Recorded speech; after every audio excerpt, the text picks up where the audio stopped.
సందర్భంలోనైనా మత్తుకు గురవుతారు.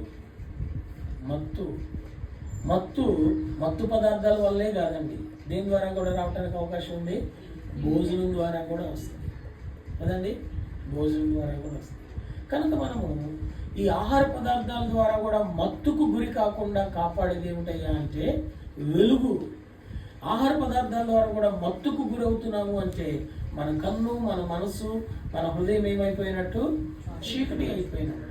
ఆ తర్వాత మూడవది ఈ కామ విలాసం గురించి చెప్పననివి కాకుండా ఉంది, విచ్చలవిడితనం అయిపోయింది. ఆ తర్వాత నాలుగోది ఏముంది, పోకిరి చేష్టలు. వయసుతో నిమిత్తం లేకుండా కూడా పోకిరి చేష్టలు అండి. ఇదివరకు కాలేజీలో టీచింగ్ చేసుకుంటారే వాటిని పోకిరి చేష్టలు అంటారు. ఇప్పుడు అవి ఎక్కడికి వచ్చేసినాయి అండి, ఎక్కడికి వచ్చినాయి, వావి వరుస లేకుండా చిన్న చిన్న పిల్లల్ని, పెద్దోళ్ళని, మందిరం అని లేకుండా దేవుని సమాజం